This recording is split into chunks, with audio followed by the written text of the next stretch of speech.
Welcome back. Thank you very much ma'am. आप इससे पहले उनकी जो है वो ड्रग्स के हवाले से जो बातें हैं वो आप उनके बारे में बात कर रही थी।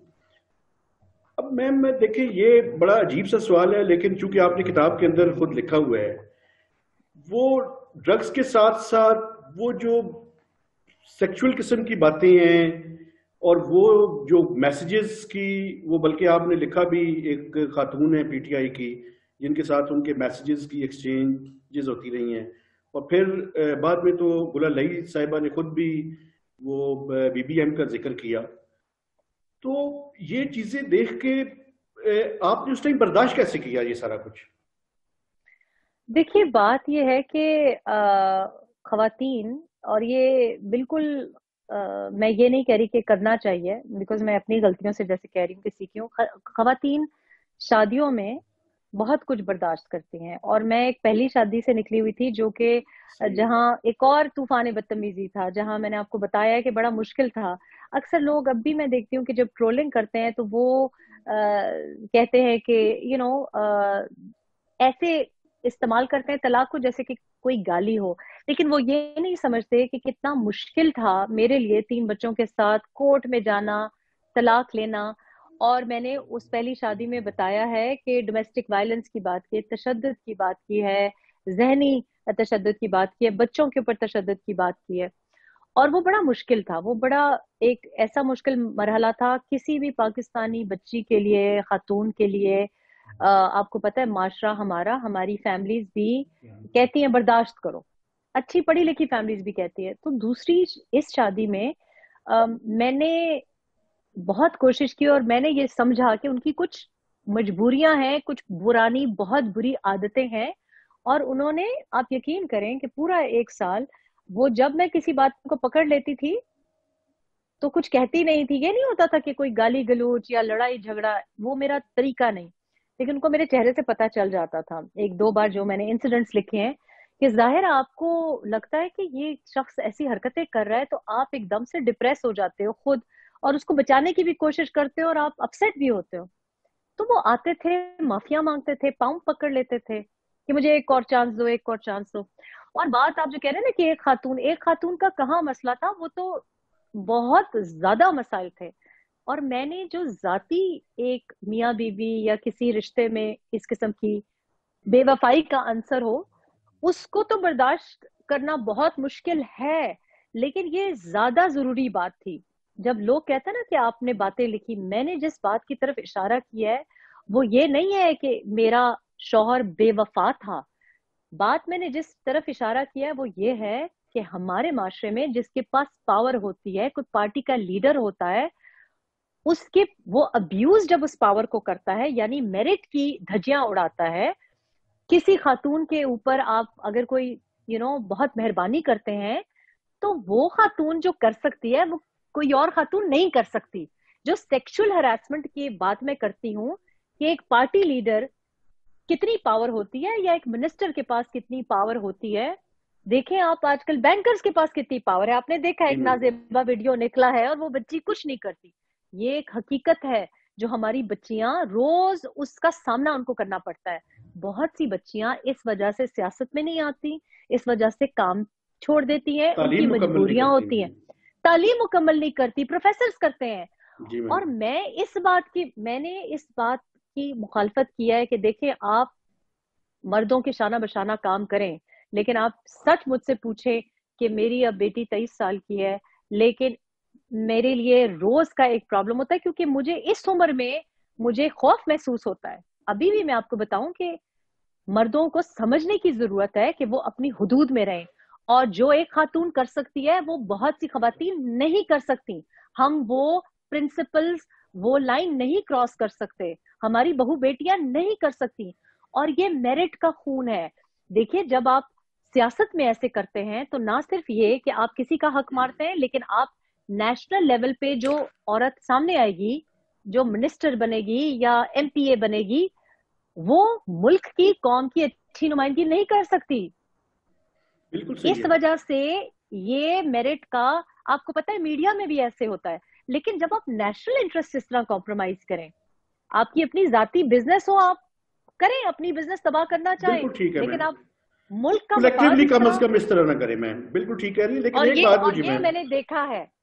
یہ مجھے بتائیں, مریم نواز صاحبہ نے ایک نیا لقب دیا ہے تابعدار خان کا, اور آپ نے اپنی کتاب کے اندر بھی لکھا ہے کہ آرمی چیف سے جب وہ ملنے کے لیے گئے تو وہ کس طرح سے جو ہے وہ بیہیو کر رہے تھے.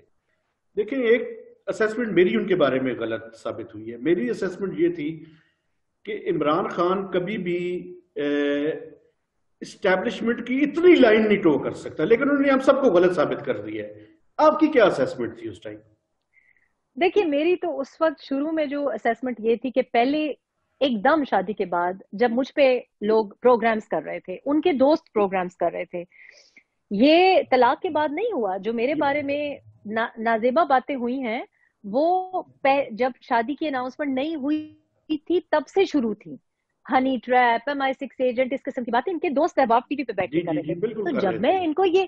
جب ان کو میں یہ کہتی تھی کہ عمران یہ تمہارا دوست ہے, یہ کیوں کر رہا ہے, تو مجھے پہلے لگا کہ یہ بزدل ہے, کہ یہ کنفرنٹ نہیں کر سکتے. پھر مجھے لگا کہ بغیرتی ہے, کیونکہ دیکھیں میں تو اگر کسی میری بیوی کے سامنے کے بارے میں کرے تو آپ کو پتا ہے پھر میں اس کا کیا حال کروں گی. میں تو ابھی بھی آپ کو پتا ہے چھوڑتی نہیں ہوں.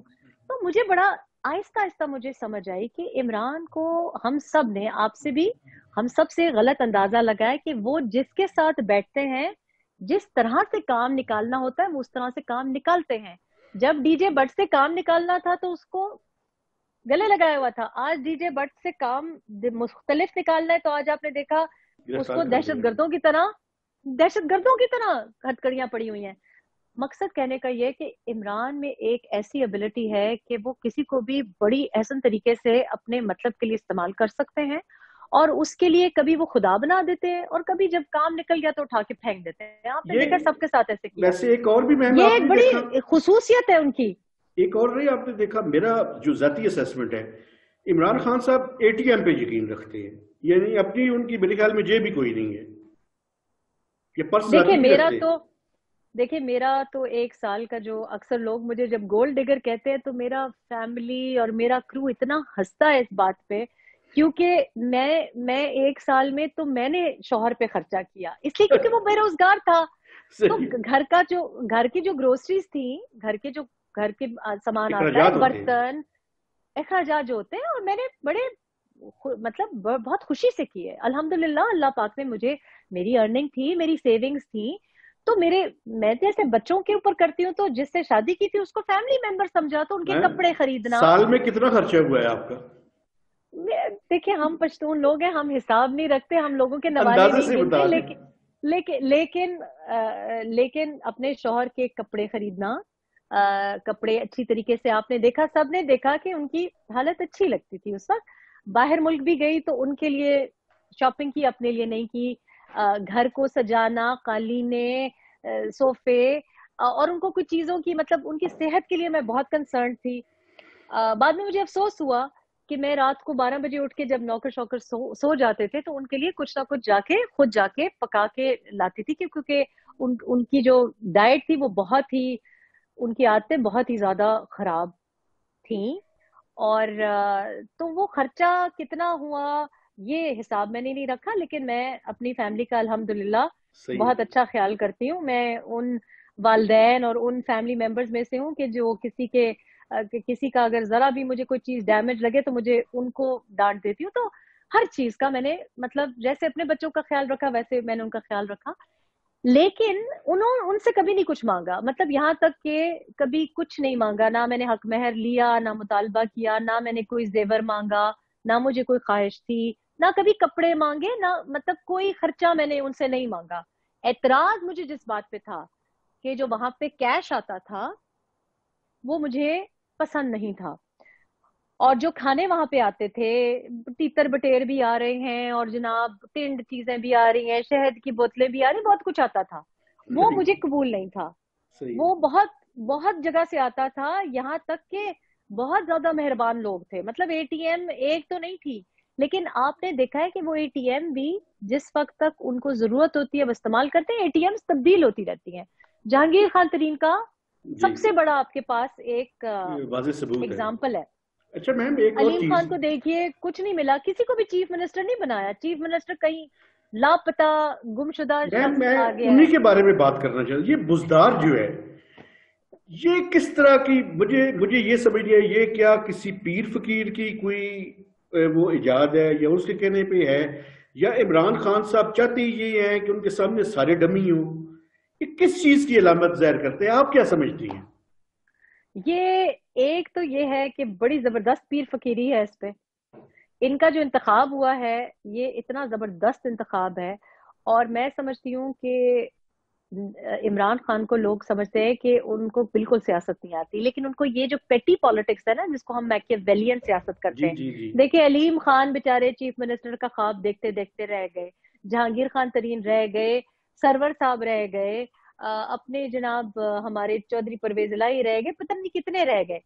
इसका क्रेडिट आप इमरान को दें कि 2.5 साल आने को है, सारे लोग सर पीट रहे हैं, उल्टे लटक जाएं, इमरान साहब ने उसको वसीम अकरम प्लस कह दिया है, चाहे अब कुछ भी हो जाए।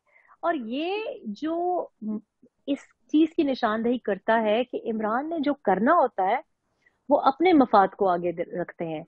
इस वक्त बुजदार वहां पे चीफ मिनिस्टर नहीं है। इस वक्त चीफ मिनिस्टर या पंजाब में जो हाल है वो इमरान की वजह से है, वो डायरेक्ट रूल है, वो डायरेक्ट रूल है।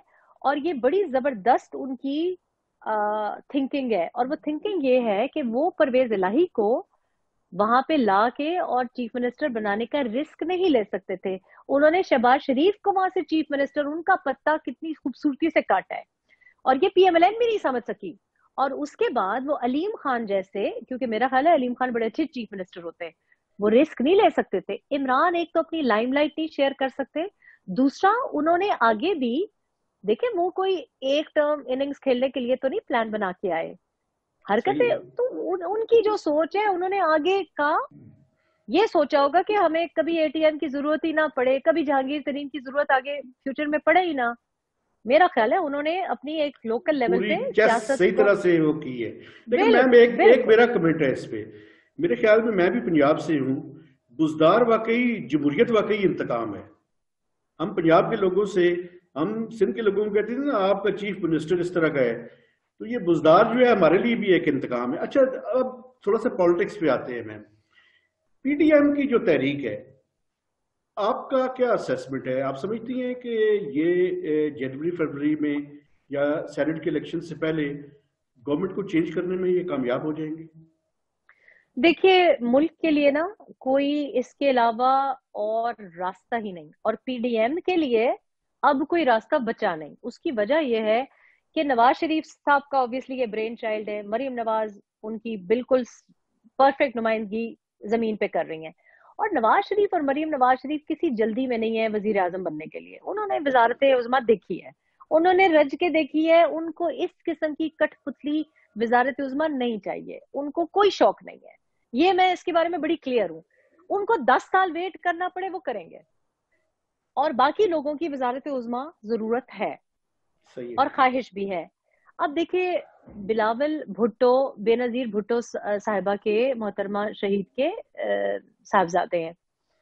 उन्होंने अपनी वालदा का इस तरीके से बेदर्दी से कत्ल देखा है। उनकी ख्वाहिश भी होगी कि वो वजारत उज़्मा तक पहुंचे। उधर तक पहुंचने के लिए कुछ उनको मदद की जरूरत होगी, तो पीडीएम उनकी भी जरूरत है। नवाज शरीफ साहब जो सोच रहे हैं वो बड़ी लंबी इनिंग्स खेलने की सोच रहे हैं, वो बड़ी दूर अंदेश हैं इस वक्त। पीडीएम को सेनेट से पहले मैं और आप समझते हैं कि जरूरत है कि पीडीएम कामयाब हो, लेकिन एक्चुअली सेनेट इतना मैटर नहीं करता अगर आप पंजाब के ऊपर नजर डालें। पंजाब में अगर सही तरीके से देखें तो अगर सियासत जब बदलेगी तो वो पंजाब गिरने की वजह से बिल्कुल। बदलेगी। उसके बाद senate is not neither here not there, वो हो ही जाएगा। ये बात पीडीएम को नवाज शरीफ साहब प्यार से और बहुत फोर्सफुल तरीके से समझा चुके हैं। अब पीडीएम की एक और मजबूरी बन गई है कि आप देख रहे हैं कि इस्तीफे किस तरीके से मेरे ट्विटर पे चल रहे हैं। जी जी जी, बिल्कुल मैंने देखा है जी, आपने शेयर की है। अब जो ये इस्तीफे आ रहे हैं, ये पीएमएलएन के इस्तीफे नून को पीछे नहीं हटने देंगे, और पीपीपी के इस्तीफे भी आ रहे हैं। یہ پی پی پی کے استعفے جو کہ پنجاب سے آ رہے ہیں، یہ پی پی پی کو بھی پیچھے نہیں ہٹنے دیں گے. تو اب لوگ، ایک تو عوام کی وجہ سے آپ پیچھے نہیں ہٹ سکتے، دوسرا آپ کے اپنے ایم پی ایز آپ کے استعفے دے کے بیٹھ گئے ہیں، ایم این ایز بھی دے رہے ہیں. تو اب نہ زرداری صاحب نہ کوئی اور پارٹی پیچھے ہٹ سکتی ہے. اور مولانا صاحب کو پیچھے ہٹنے کی ضرورت ہی نہیں، آپ کو پتا ہے ان کے سٹیکس ہی ایس سچ نہیں ہے. تو یہ بڑی خطرناک اس وجہ سے ہو گئی ہے. ایک چیز جو مجھے کنفیوژن ہے، دیکھیں پاکستان میں ماضی میں اسٹیبلشمنٹ کے ساتھ مل کے حکومتیں چینج کی جاتی تھیں. اب 2 باجواز کے نام بھی لیے جا رہے ہیں، تو ان کو کیسے وہ مرحلہ کیسے جو ہے وہ ہوگا؟ مطلب ہے یہ تو یہ ایک کرٹیکل، میرے خیال میں سب سے زیادہ کرٹیکل یہی بات ہے. اچھا میرا خیال ہے ایک باجوہ صاحب کو تو بیچاروں مطلب اچھے بھلے پیزاز بنا رہے تھے، وہ میرا خیال ہے ان کے اوپر تو میں سمجھتی ہوں کم فوکس کرنا چاہیے.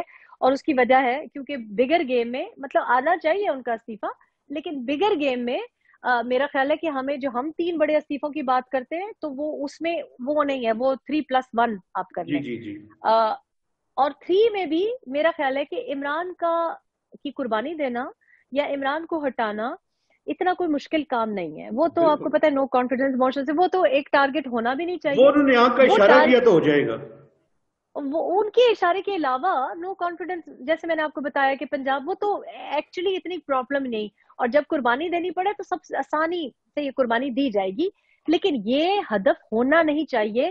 اور میرا خیال ہے کہ نواز شریف صاحب بڑے کلیئر ہیں کہ یہ ہدف ضروری ہے کہ بڑے دونوں جو استعفے ہیں ان کے اوپر کچھ تحریری ایشورنسز آئیں. اور اس کی وجہ یہ ہے کہ اس کے لیے بھی فوج میں بھی رجحان ہے. وجہ اس کی یہ بنتی ہے کہ دیکھیے جب کوئی چیف بنتا ہے تو چیف کی پاور تب تک ہوتی ہے جب وہ اس عہدے پر ہوتا ہے. ہمارا ملک وردی جب اترتی ہے، آپ نے دیکھا ہے پرویز مشرف صاحب ہوں یا ایون چیف جسٹس صاحب ہوں، ہم پھر کن القابات سے نام لیتے ہیں. یہ chief of army staff extension لینے کے باوجود پہلے چیف آف آرمی سٹاف ہے کم از کم میری یاداشت میں کہ جن کے سٹنگ چیف ہوتے ہوئے اس طرح سے بچہ پنجاب میں ان کا نام لے رہا ہے. ایسے ہم نے نہیں سنا. ٹھیک ہے، بعد میں بہت کچھ کہتے ہیں، ایسے کبھی نہیں ہوگا. اب کوئی اور آرمی کا شخص جو کہ عام میجر بریگیڈیئر ہے، وردی میں ہے، وہ اس بات پہ بہت خائف ہے کہ میں تو وردی میں یا گاڑی میں اپنے بچوں کو کہیں باہر لے کے نہیں جا سکوں گا، یہ تو کل کو میرے پر پتھراؤ ہو جائے گا. اور جو اوپر چیف کے خواب دیکھ رہے ہیں، جو کہ چیف کی سینیورٹی میں آ رہے ہیں، وہ سوچتے ہوں گے کہ یہ تو ہماری بھی آگے گیم خراب ہو جائے گی. تو کوئی بھی وہ اس طرح سے افورڈ نہیں کرتے. دیکھیں پنجاب میں اس قسم کی بات چیت ہونا، اس طرح سرے عام نام لینا، یہ جو زبانیں کھل گئی ہیں یہ پہلے نہیں ہوا. پنجاب میں کبھی بھی نہیں ہوا. اور وہی کہہ رہی ہوں کہ سٹنگ چیف کے ساتھ اور D G I S I کے ساتھ.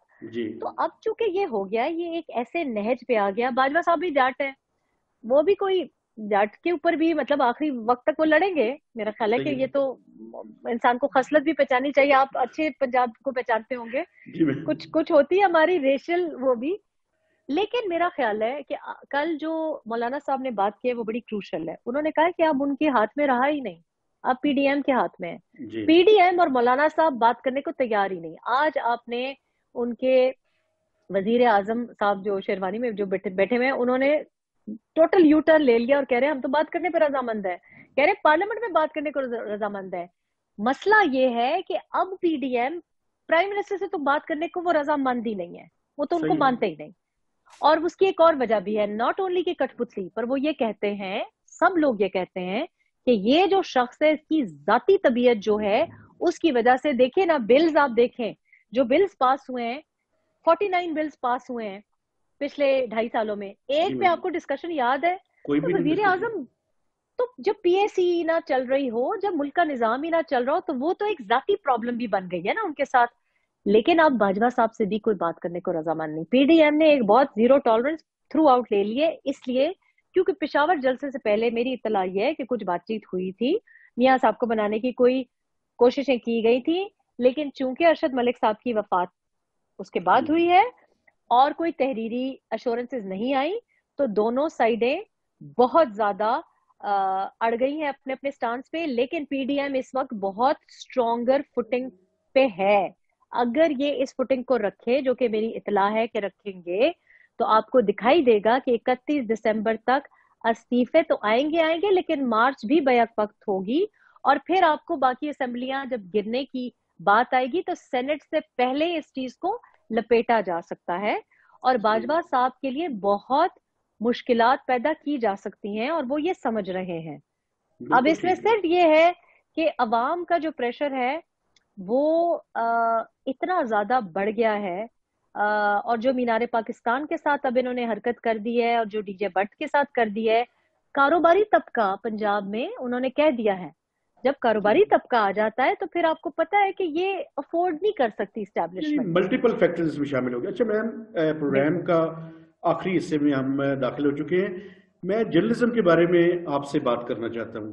देखिए, पाकिस्तान में इस टाइम कम से कम 20-22 साल मुझे भी हो गए हैं जर्नलिज्म में, मैंने इतने मुश्किल हालात कभी भी नहीं देखे। देखिए, 10 से 12 हज़ार हमारे लोग बेरोजगार हो चुके हैं, कई अखबारात के अंदर सैलरीज का कट लग चुका है। आप इस सूरत हाल को किस नजर से देखती हैं? देखिए, 2.5 साल में जो फैशिज्म हुई, मैं तो समझ रही थी कि ये होगा, इसलिए क्योंकि मैं उनकी तबीयत से वाकिफ हूँ। दूसरा, मेरे साथ ये 2016 से हो रहा है।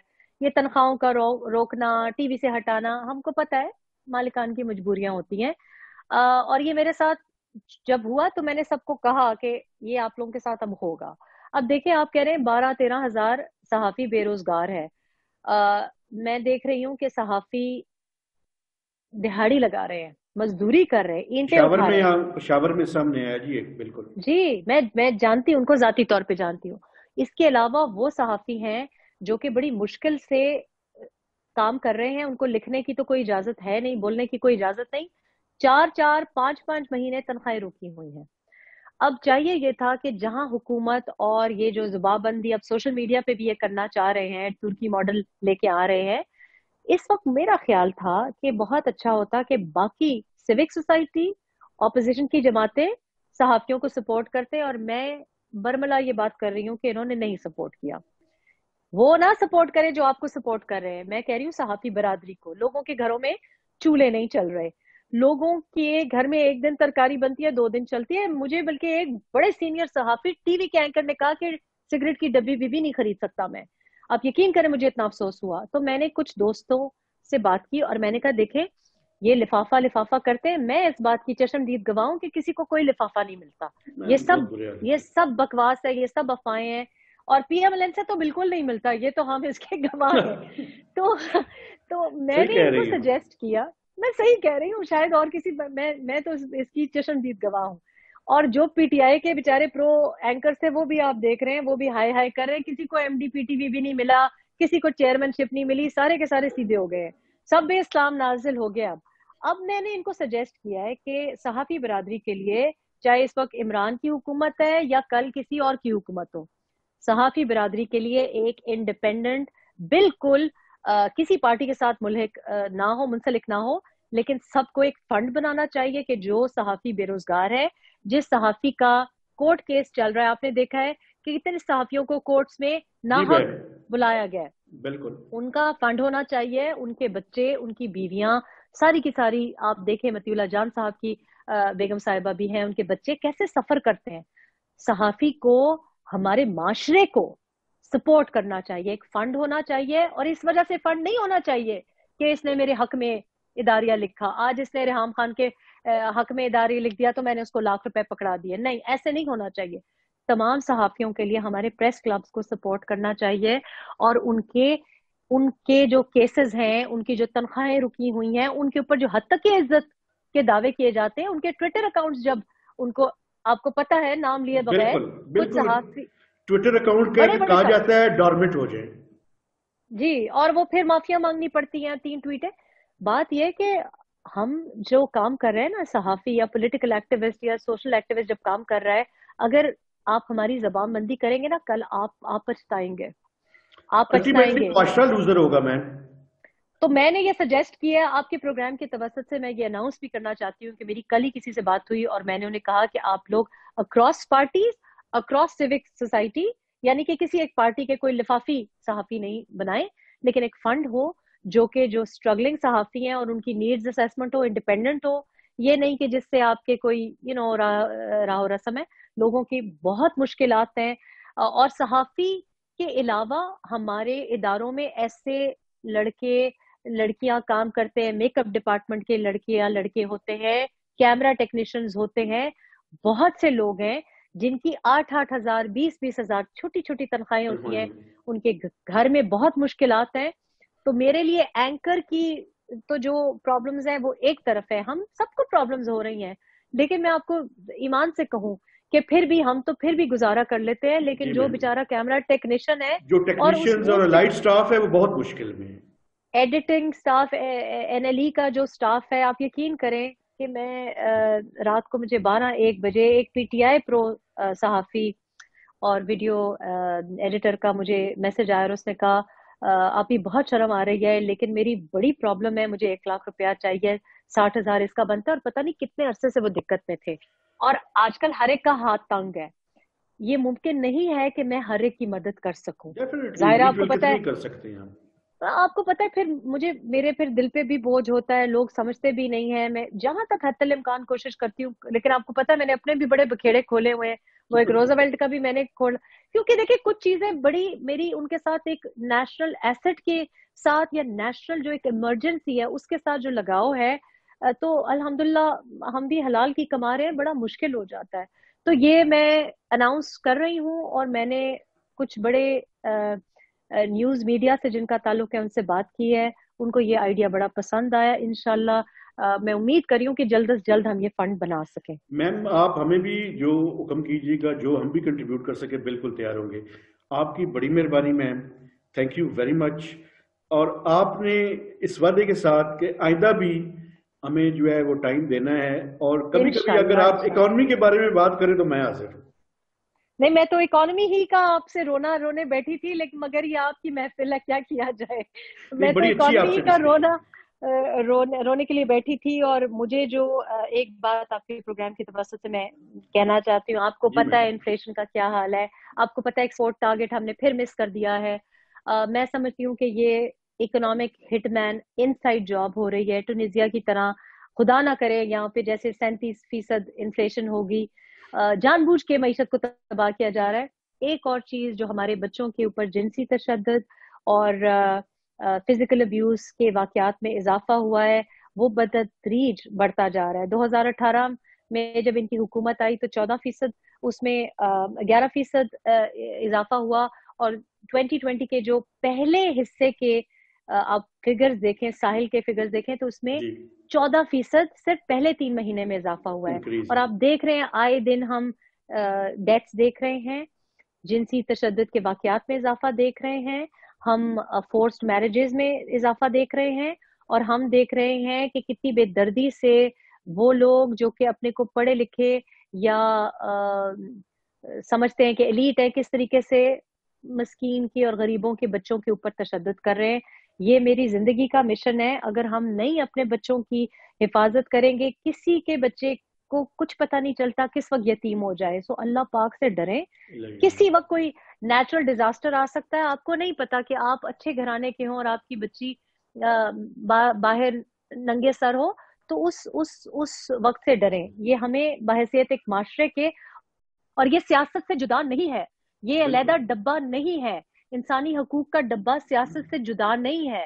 یہ اتنا ہی اہمیت رکھتا ہے جتنا ہم ووٹ کو عزت دو کی بات کریں. Ma'am thank you very much. آئندہ پروگرام تک اجازت دیجیے. خدا حافظ جی. اللہ حافظ. خدا حافظ.